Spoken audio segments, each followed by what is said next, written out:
बिस्मिल्लाहिर्रहमानिर्रहीम। अस्सलाम वालेकुम रहमतुल्लाहि वबरकातुहू। दोस्तों, आज एक बार फिर एक नई वीडियो के साथ हाज़िर हुआ। उम्मीद है आपको ये वीडियो बहुत मुफीद आपके लिए साबित होगी और आपको बहुत इससे फ़ायदा होगा। इंशाअल्लाह आपको पसंद भी बहुत ज़्यादा आएगी। आज की मेरी वीडियो का उन्वान है यार, एक बेहतरीन आपको अमल देने चला हूँ जिस अमल की मुझे इजाज़त है और अल्हम्दुलिल्लाह कई जगह पे आजमाया है, कई दोस्तों ने आजमाया है, तो ये कारगर साबित हुआ और मुफीद साबित हुआ। याद रखो, हम आपको वही अमल देंगे अपने दोस्तों के सामने, अपने नाज़रीन के सामने, ऐसा वही अमल हम आपके सामने रखेंगे जो हमारे तजर्बे की कसवटी पर एक बार ज़रूर आया होगा।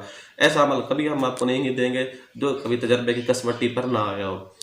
तो ये अमल हमने कई बार आजमाया है, कई दोस्तों पे आजमाया है, तो उनके लिए बहुत मुफीद साबित हुआ। तो उम्मीद है इंशाअल्लाह मेरे नाज़रीन को भी ये अमल बहुत फ़ायदेमंद साबित होगा।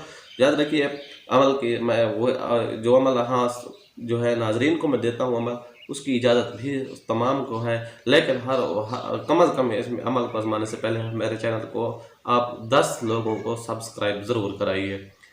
तो चलते हैं अब अमल की जानिब। अमल बड़ा बेहतरीन है, कुछ थोड़ा आपसे टाइम ज़रूर लेगा अमल, लेकिन इंशाअल्लाह जल्द इसका रिज़ल्ट आपको ज़रूर मिलेगा। अव्वल तो ये है कि आप तहज्जुद की पाबंदी करें।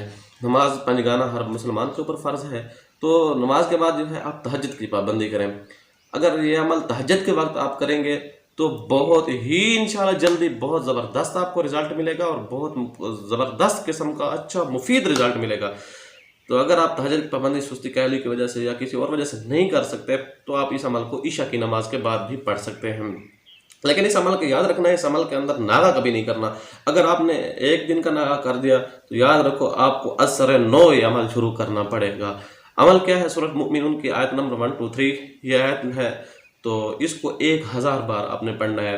बिस्मिल्लाहिर्रहमानिर्रहीम। हामीम तंज़ीलुल किताबि मिनल्लाहिल अज़ीज़िल अलीम गाफ़िरिज़ ज़ंबि व क़ाबिलित तौबि शदीदिल इक़ाबि ज़ित तौल ला इलाहा इल्ला हुवा इलैहिल मसीर तक आपने ये 3 आयतें बनती है। आपने इसको 1000 बार पढ़ना है। आप अगर पहली बात मैं बदवार कह रहा हूँ कि आप अगर तहज्जुद के बाद इस अमल को करेंगे तो बहुत ज़्यादा फ़ायदा होगा और थोड़े ही दिनों में इसका रिज़ल्ट सामने आएगा।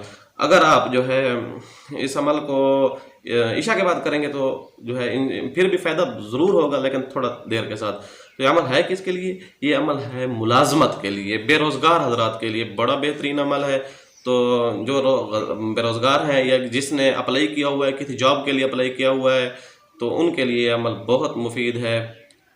इंशाअल्लाह आप इस अमल को आजमाएं, करें, फ़ायदा उठाएं और इस हमारे चैनल को जिसने अभी तक सब्सक्राइब नहीं किया हमारे दोस्तों में से, तो उन सब की खिदमत में इल्तिमास है कि हमारे चैनल को सबसे पहले सब्सक्राइब ज़रूर करें।